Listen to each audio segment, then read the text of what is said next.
Hello, guys. Happy Friday. And welcome to our September book club.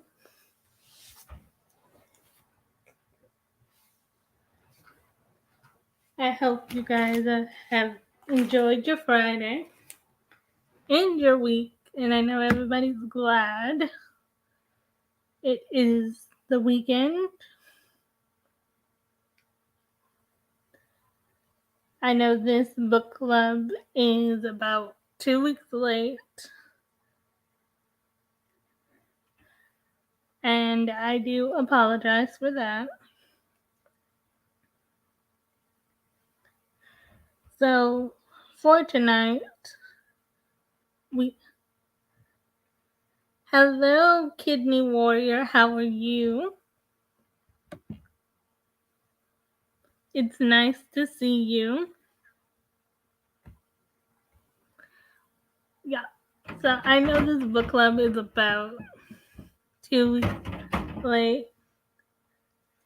Well, good morning to you. But where I am right now, it is about 7:20 at night. So what time is it in the morning there for you?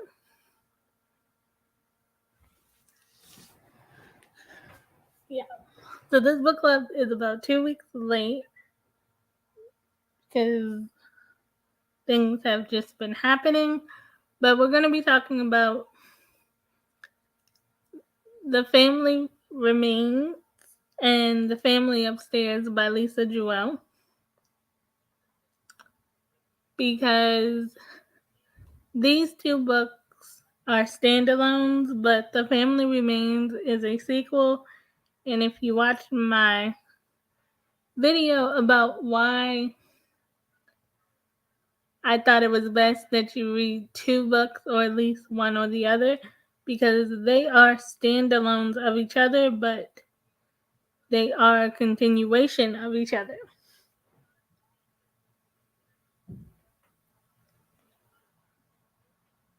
Well, it's 7:21 in the Philippines. Good to know. I hear the Philippines is beautiful, but I have never been to the Philippines.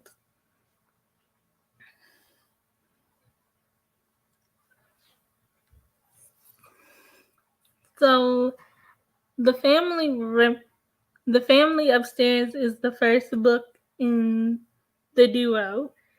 And this book, if you like mysteries, this book was for you.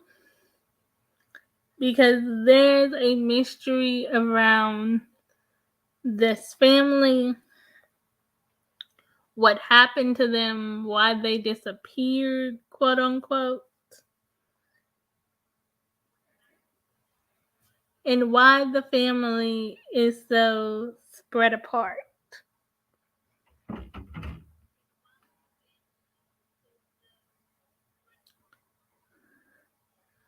So when you think about this book, it makes you think about how everybody wants their family to be together, but due to the circumstances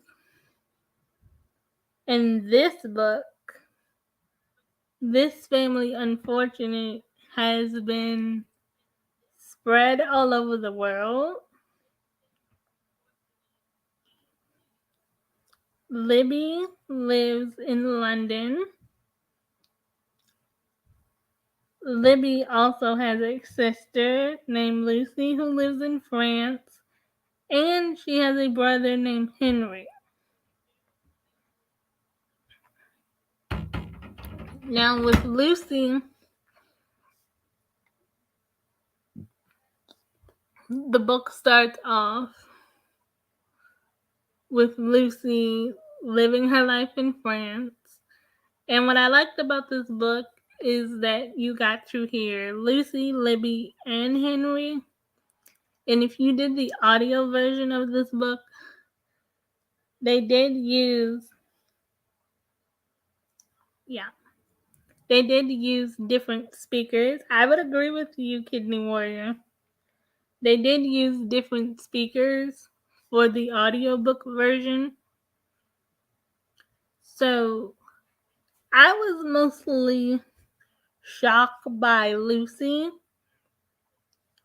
because when you hear about Lucy, even though she's not the main character, but she's one of the most important characters in the book, Lucy seemed to suffer the most out of everyone because she lives in France, she has 2 young kids, she has no money, she was in a difficult relationship with her husband. Her husband is who she had her oldest son by, and then when she got out from under him, she had another baby by some other guy, and he disappeared and nobody's seen him in years. So she has Marco and Stella to think about and be responsible for. So when you think about that, I feel like Lucy had it hard, but then when you look at it from Libby's perspective, Libby also had it hard because she found out on her 25th birthday that she inherited, and she found out about her biological parents. Libby inherited this house from her biological parents because Libby was adopted at 10 months old. She didn't even know the backstory about her adoption until her 25th birthday when her inheritance kicks in. So on her 21st birthday, she gets this letter, and it tells her she has to meet this guy about the family trust, and he shows her this newspaper article about what happened to her family and things like that. But this newspaper article is sad because it tells her that her parents are deceased.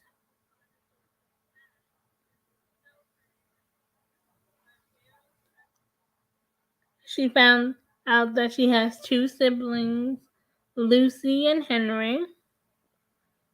They disappeared when the parents were deceased. And then she finds out about herself that when all of this happened, she was only 10 months old. And she was left in her crib, and people came to save her, and she was adopted at 10 months old. She didn't even know her real name, which she found out also on her 25th birthday, that her real name is Serenity, and that there was this note and rabbit's foot left behind for her because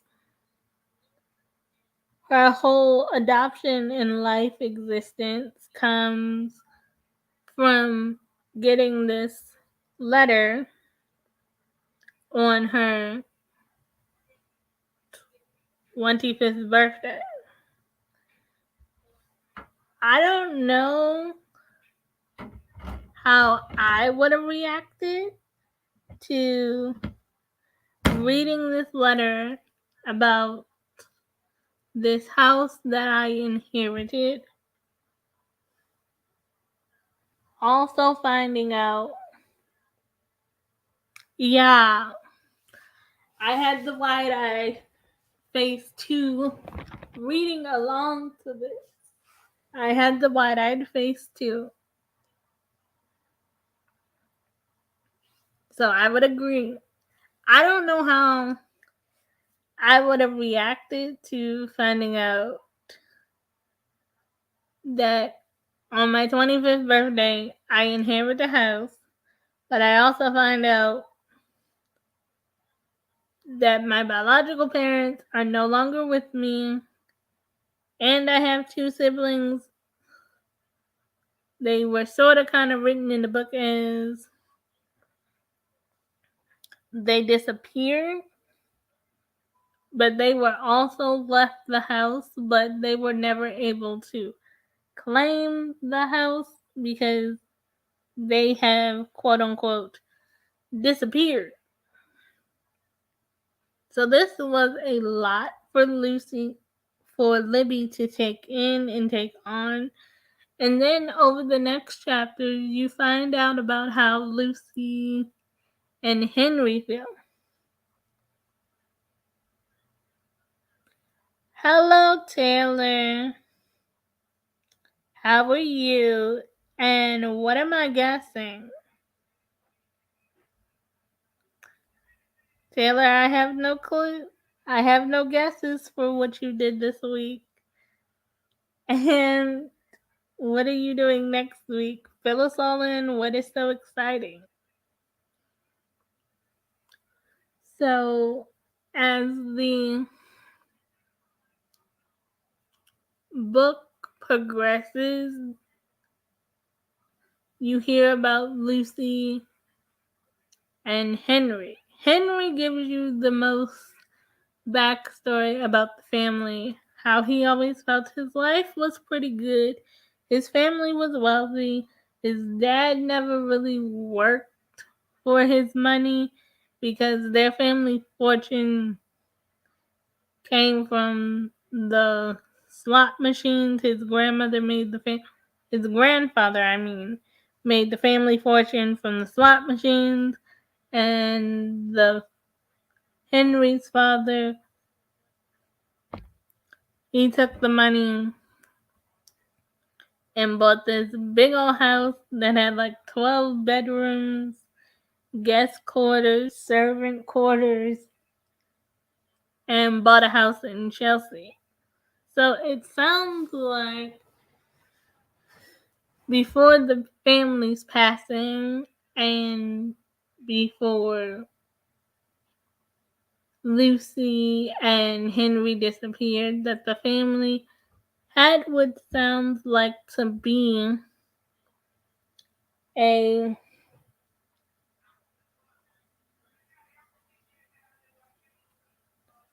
okay, Taylor says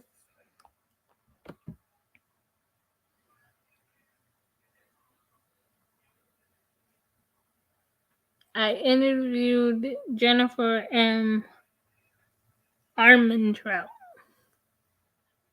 That's wonderful, Taylor. That is wonderful that you got to do that. I hope it was a great interview for you. And I'm so excited for you that you got to do that.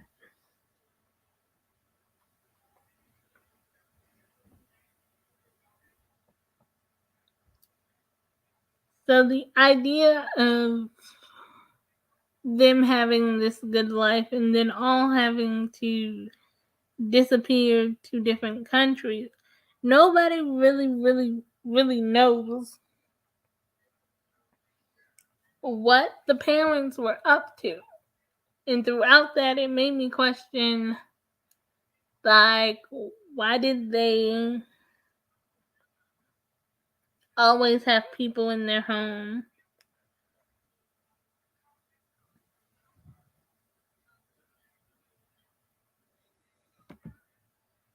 Okay, Taylor says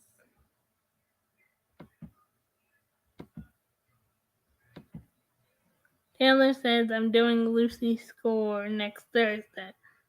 That is great. Taylor, that you get to do that. And I don't think I've read a Lucy Score book yet. I know who she is, but I haven't read a Lucy Score book yet. I'll have to check out or read one of her books because I haven't read anything from that author yet.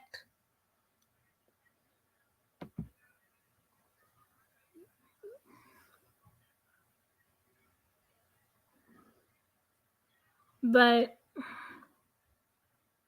the idea of the parents always having guests over and having people in and out this house, it makes you think about what actually happened. Why did the parents really know? Like, were they really friends with all the people that they had staying at their house? And why would you have all these different people staying at your house when you had all of these young children around? I guess the parents were a little bored, maybe. So I'm like wondering, what did you guys think about when you found out that Libby was adopted?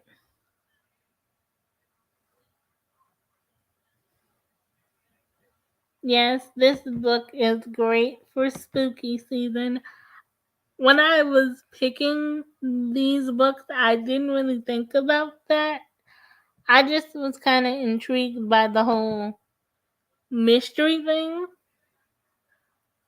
But I really want to know how you guys felt about the story itself. Did you prefer the family remains? Or did you prefer the family upstairs? And did you really think these books were standalones and did not need to be together? Because I feel like even though they were considered standalones, I think they needed to be together to fill in the gaps.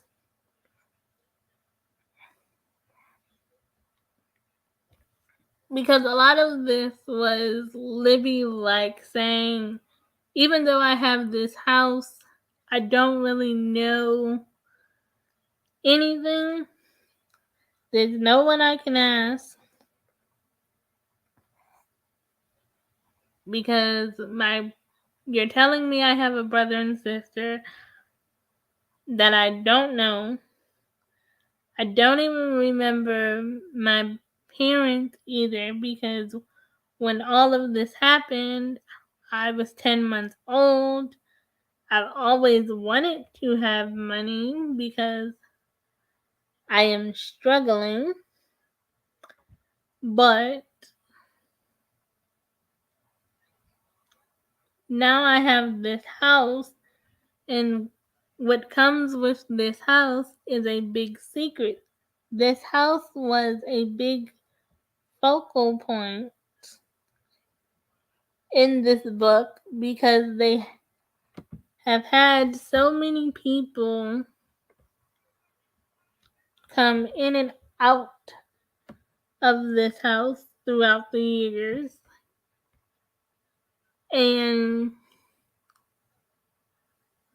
everything pertaining to this house is a mystery.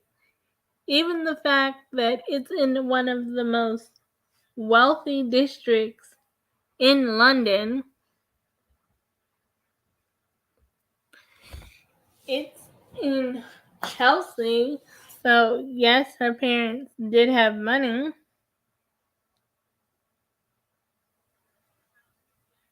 But the other two kids struggled. Most of all, Lucy. Even though her and Henry disappeared, Lucy went to go live with her aunt in Paris, but as an adult, Lucy struggles. Lucy struggles to make ends meet. The way she makes her money is through her fiddle. Her fiddle is broken. She has to. Her and her 2 children have nowhere to go. She has to go back to her ex-husband and ask him for money, but she's remiss to her ex-husband for their past. She won't even tell her son, Marco, her real name. Marco really doesn't know why he can't go to London. If everything about Lucy's life is in London and she's telling Marco that things will get better if we go to London, but then are you opening up a can of worms by going back to London since you quote unquote disappeared?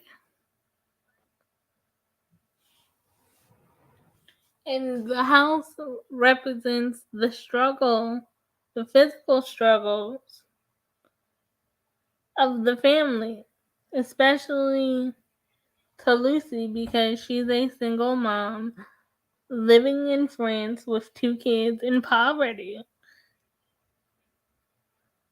The house tells a dark and mysterious past.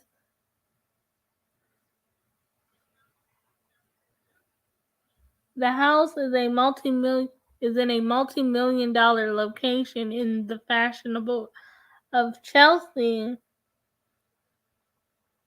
Like, these people had money from slot machines, but did anybody really ever tell the truth? What was the parents, like, what was their deep dark secret? People believe that the parents were part of a group of some sort, but none of these things were ever answered. The conflict between everybody is to figure out this big family secret. Where were the family found? Exactly. It was in Chelsea, England.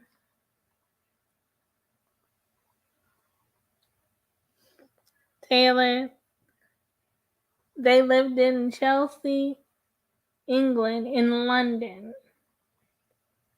They lived in Chelsea, England, and London. Lucy, the sister, lives in France. Lucy was raised by the aunt when Lucy and Henry disappeared.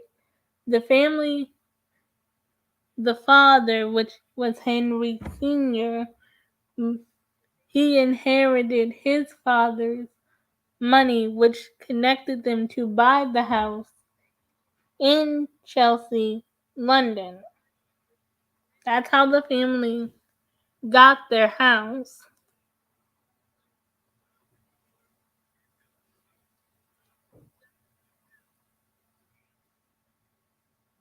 But the house is now opening up this can of worms because Libby is just finding out that she has this family. She has a sister and brother, which are Henry and Lucy. They disappeared.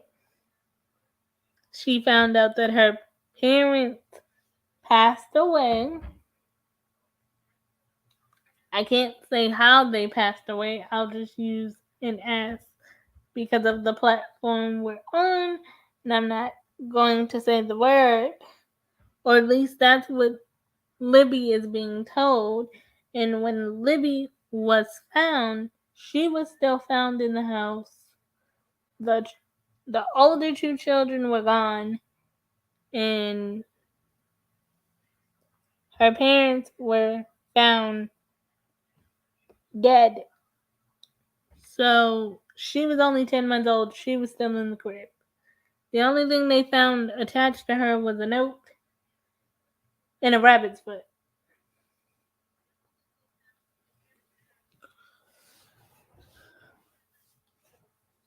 So knowing that, now Libby has to decide, do I try to untangle a past that I don't really know about? Do I try to find these siblings?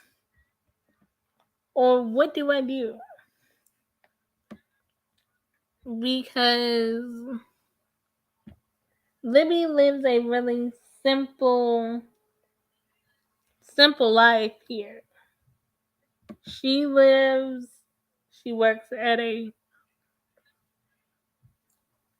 what we would call a department store sort of thing. So now that she has this house, she's like, is there any money left? She's telling her friends that she's still going to keep working, but even Libby explaining how for her 25th birthday she inherited a house in Chelsea, she's still leaving out significant details like she was adopted. She has two siblings, and her parents are no longer here. And no one's been able to find her two siblings, but the connection through the chapters we hear, especially if you listen to the audio version, they have 3 different people reading the book as the 3 different characters. Now, throughout the book, these people do create a relationship once they find out, because Lucy already knows that this baby, as she called her, is out there. And she's kept it in her mind that when the baby turns 25, that she was going to inherit the house. Now, nobody knows why Henry and Lucy ever went back, and there's a lot of different things wrapped up in the house and the family story, but I don't even know what I would do in this situation. It's like, do you leave well enough alone, or do you go out here and search for some answers? Now, I don't know, knowing that all these things happened in this house, and there's still quote unquote evidence that has been returned to this house. I don't know if I would be able to investigate, because I think I would be more spooked and creeped out by it. But also, I do feel like Libby deserves to know her family history. And now that she knows that she has this childhood, it does seem like she kind of feels like, is everything I've ever known a lie? But the rumors that these people were into different groups and different things makes you wonder, were they just trying to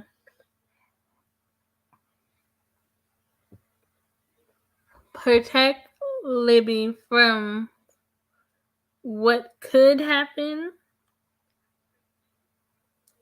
And then, if the parents are no longer here,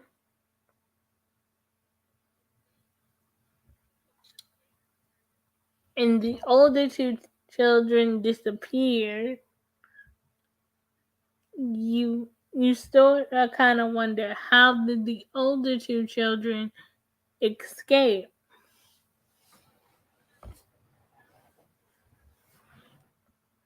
So what are you guys thinking about this? Would you go searching for the answers? Or would you leave well enough alone? And would you move into the house?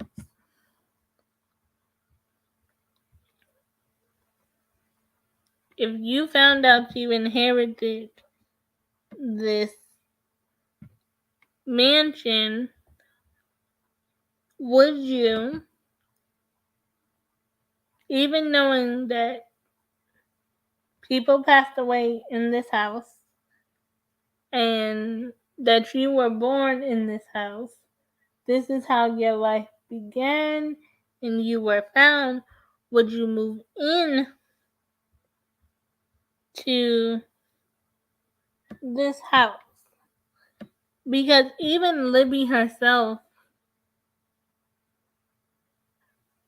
was like, should I move in here?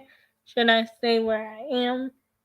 Yes, this house is significantly better than the house she lives in, but this house has a lot of hidden secrets. And it's like that saying, if the walls could talk.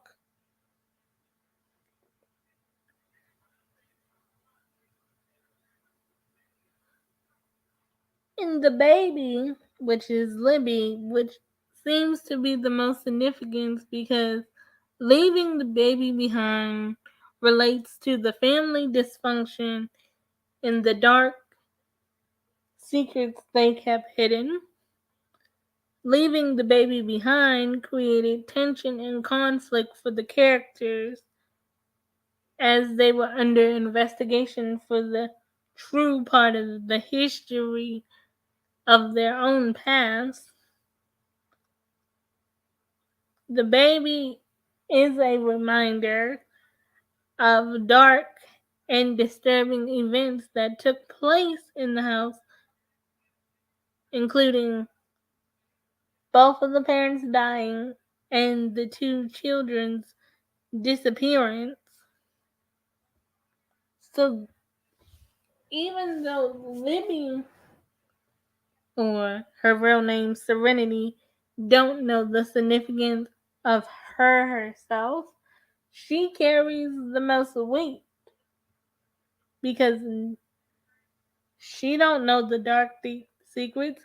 What can you really know at 10 months? She was a baby. But she affects Henry and Lucy.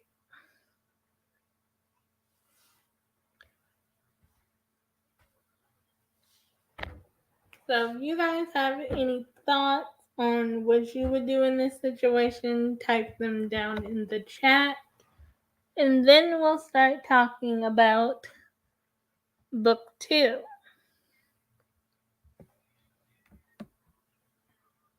And if you don't know what book 2 is, it is The Family Remains, which is book number 2 to the family upstairs.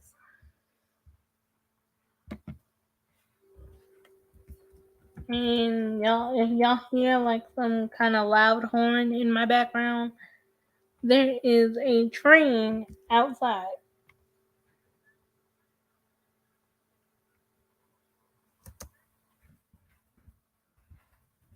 I'm not sure if the camera can pick that up, but just in case you're wondering what that sound is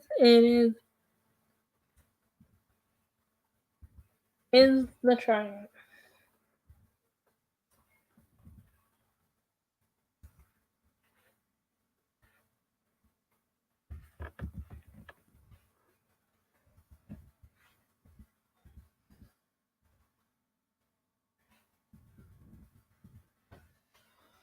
Okay, so let's take a break for a second.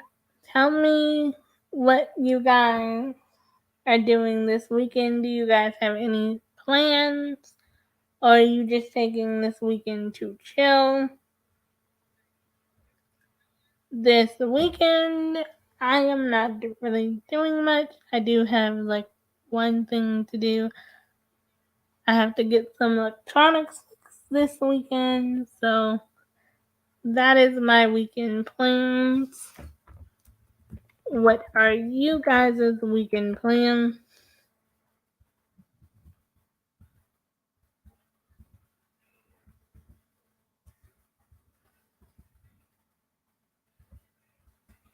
Okay.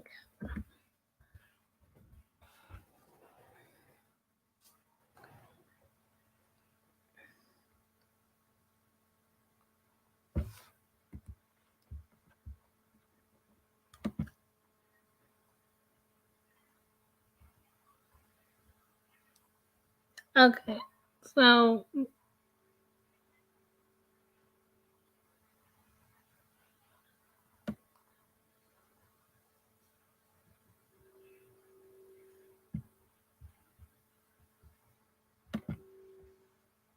The Family Remains is book 2.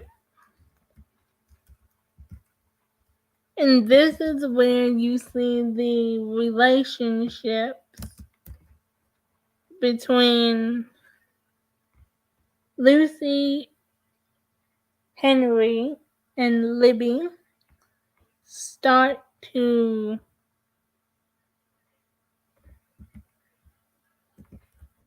blossom in that sense. They didn't grow up together, but you can still see they have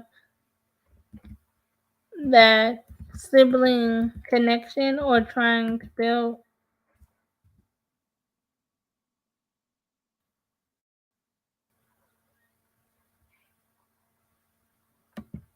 build that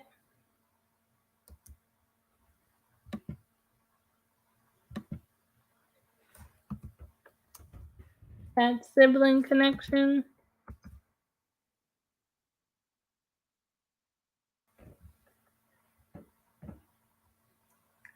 Taylor says just trying to finish the rest of my September TBR. I'm sorry, Taylor. It's like one day left in September. How much more do you have to finish on your TBR?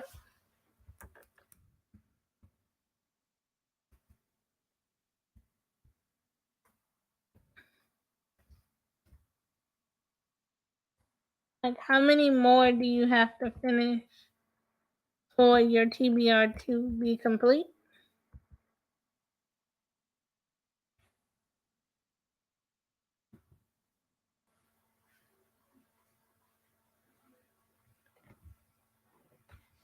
Okay.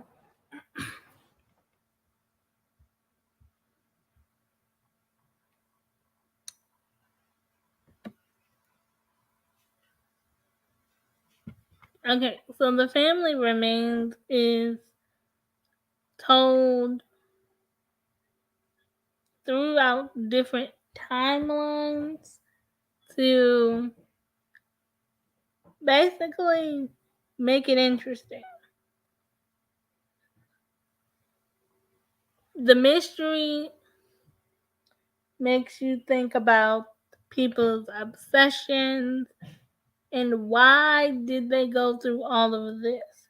What did the family do, or what were they involved in to be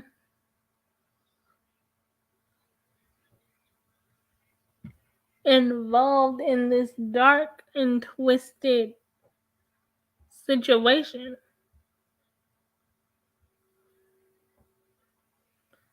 Like, why? Were they just conspiracy theorists? Or what drew them to invite all these people in?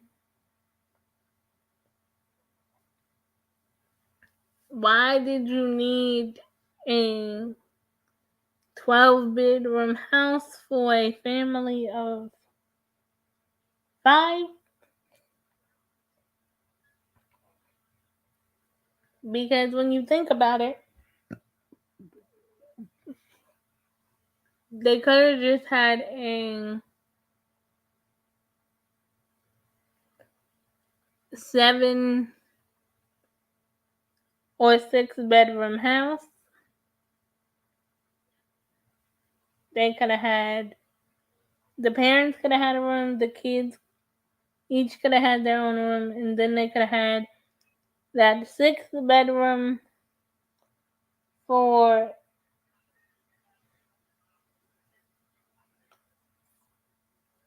guests. Okay, let's see what Taylor is saying.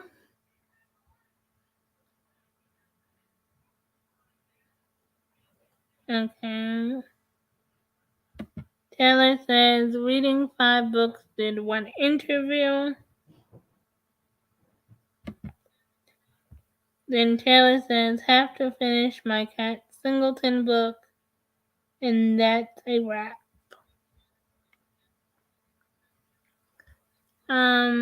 Let's see. She says that's a wrap.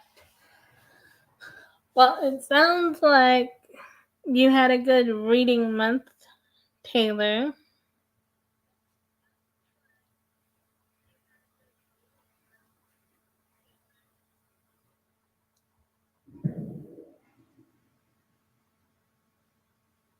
But the idea of this,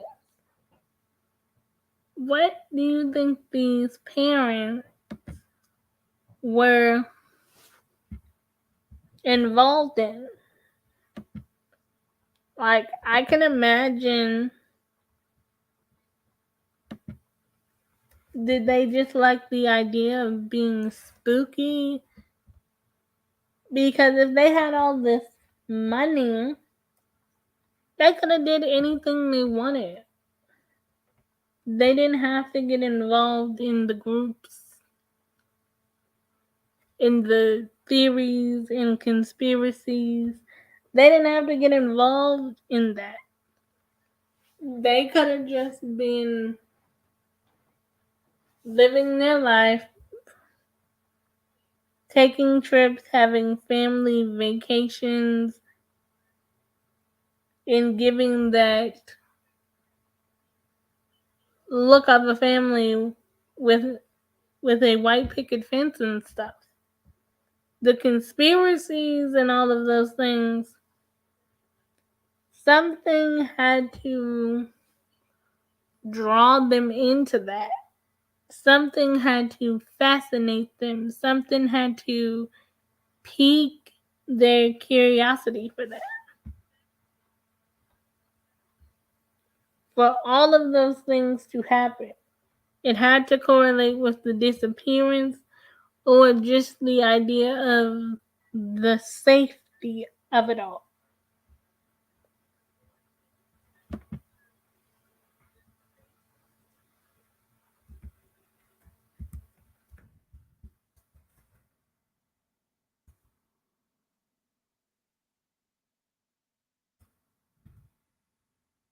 So what are you guys thinking about it?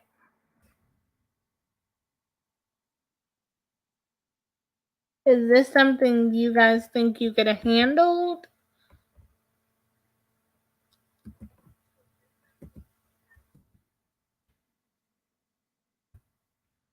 Would you not would have went searching for answers?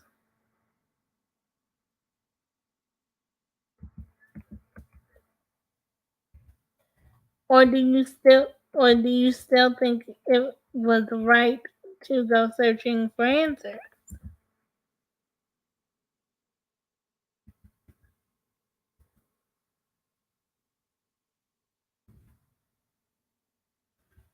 And would it have been more devastating to get the answers that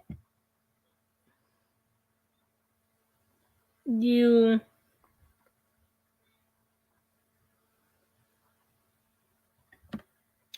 did not hope for?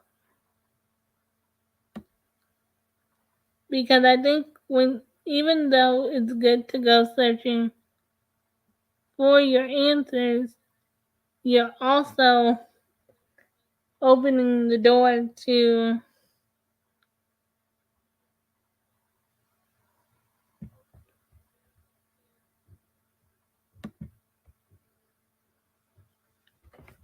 the negativity if it's not the answers that you were hoping for. So I think you have to go into situations like this not with the idea that you are going to come out with the answers you were hoping for. You have to keep your expectations, I would say, to a minimum.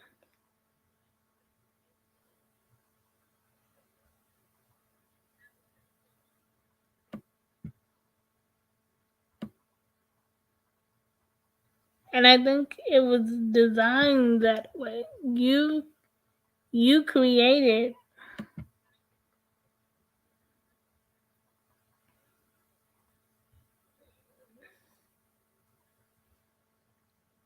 they created this for them.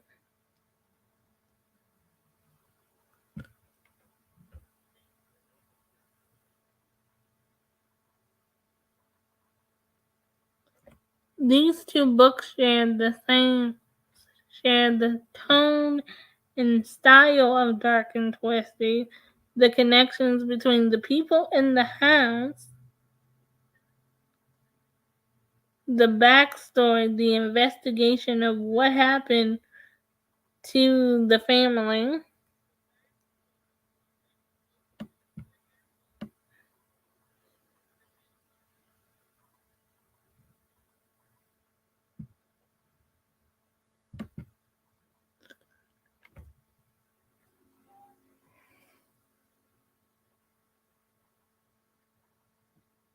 Okay, Taylor says, let's see what Taylor says.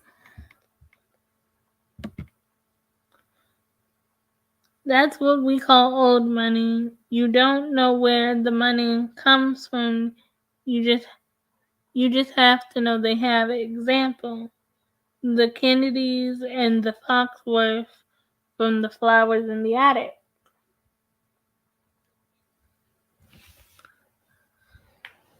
Yes, they did come from old money. That is true, Taylor. But Henry said that his father inherited the money from his grandfather, and his grandfather made his fortune, his money, all from the slot machines. Now, if that's the true story, or is that the cover up for the other things that the family were involved in? That's also an option.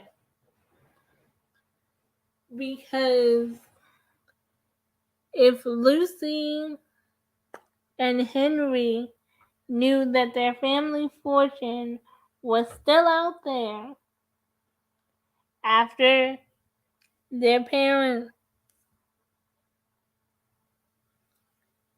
death, why didn't they come back? So something tragic had to happen, or they feared for something if coming back, because Lucy knew when the baby turned 25. She had it written on a calendar in her phone. Was Henry around when Lucy remembered this? No. But Lucy remembered, and she wouldn't go back to London. Even though they came close in the end,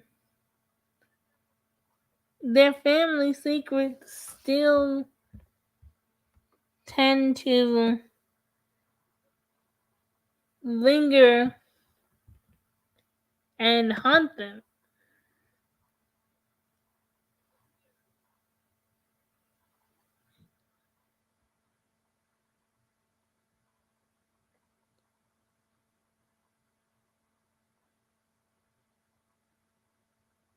Things were found. They went through all the forensic science,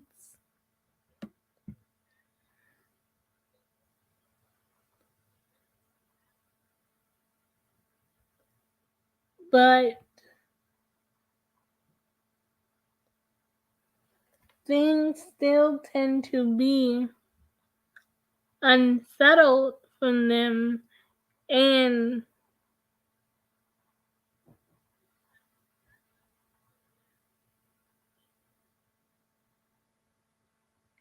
the tragedy still seemed to never leave them. Because when the family remains comes back into play, it's like 30 years later, and people are still questioning what happened, why'd you run away, and all of those things.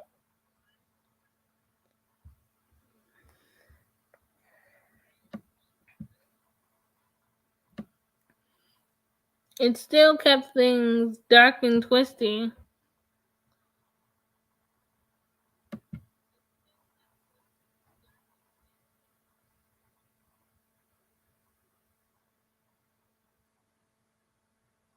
And all the former people that stayed in this house, there was a music video made.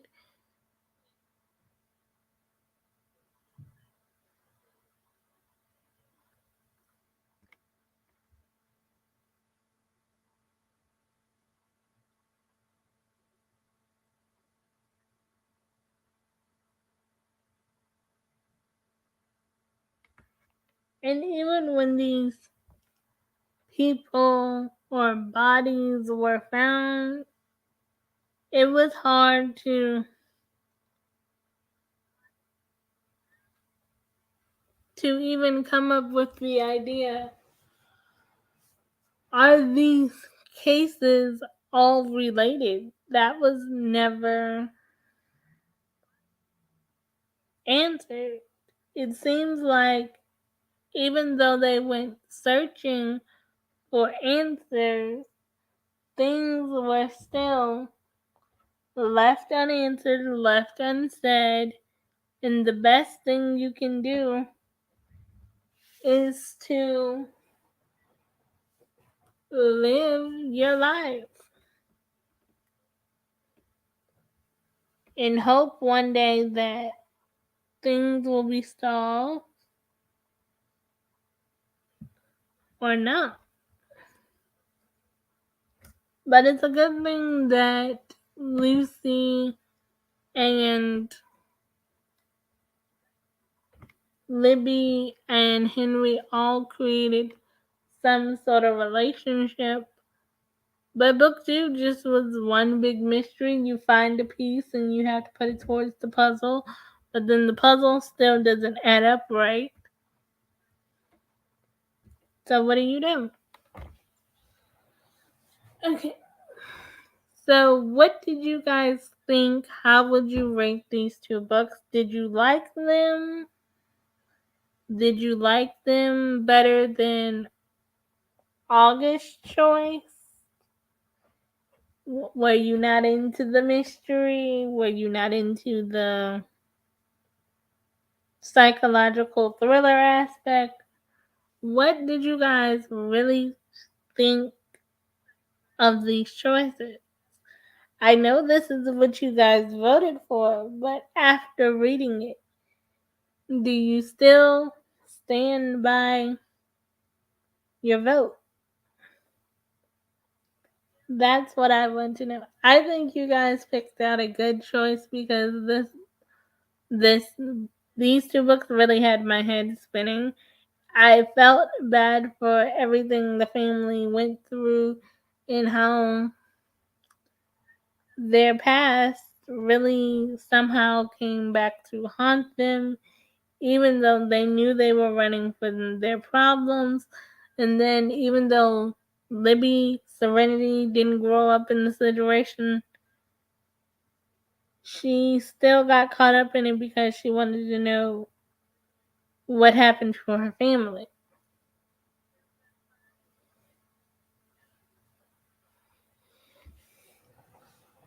So those are my thoughts.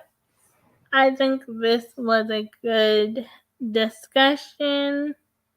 And if you don't know already, our October choice has already been chosen. You guys have already completed the vote. I have already announced the vote.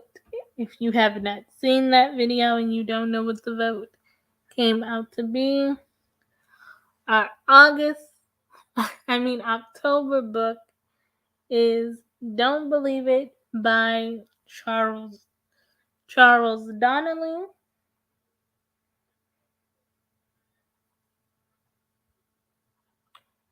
Okay, Taylor says both 4 stars. I like a good whodunit, but I miss the romance. But missing romance. Taylor, I understand your feelings.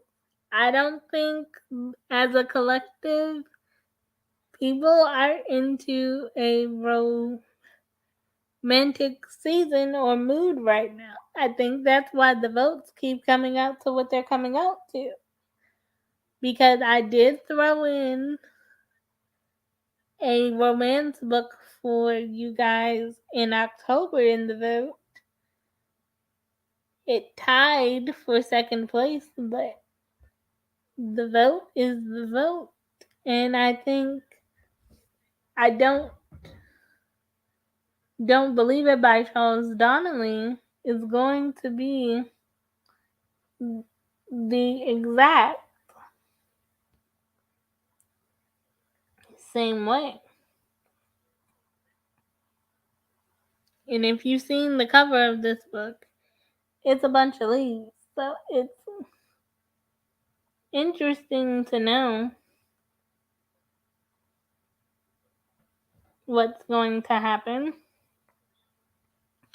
So that is our book for October. As you know, every time we pick a book or we read a book, it is accessible to all of you because you can find these books at your local library, or if you have the Libby app, which is a library app, all you have to do is put your library card into the Libby app and it will show you all the books available at your library. You can search by author, genre. You can even look at your favorite magazines. And you can find your audiobooks if you're more of an audio person, or if you like the actual physical book itself, you can read it like that.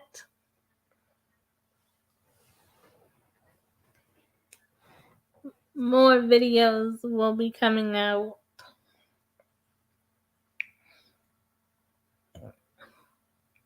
in this upcoming week. I will most likely see you guys on Sunday because choices for BoxyCharms opens on Sunday.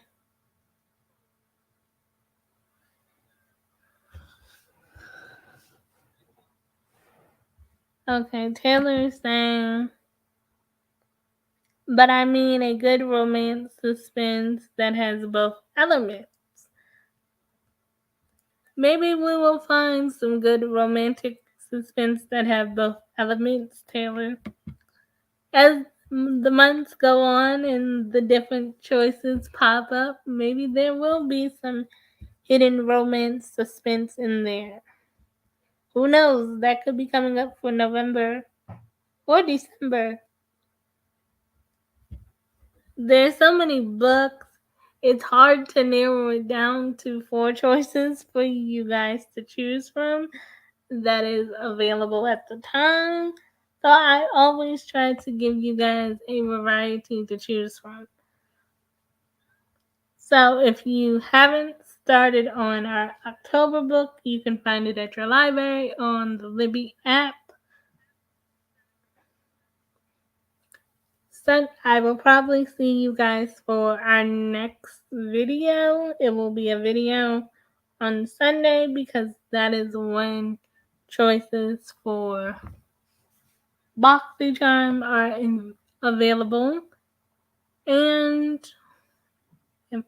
if you haven't seen my latest short today that came out a few hours ago, now that we have hit the fall season, I am looking around at all the fall trends, whether it's food, fashion, books, makeup, and that short today was particularly about the fall fashion makeup trends. So remember, I'm always thinking about you. I will post when our next book club live chat discussion is. I will post it.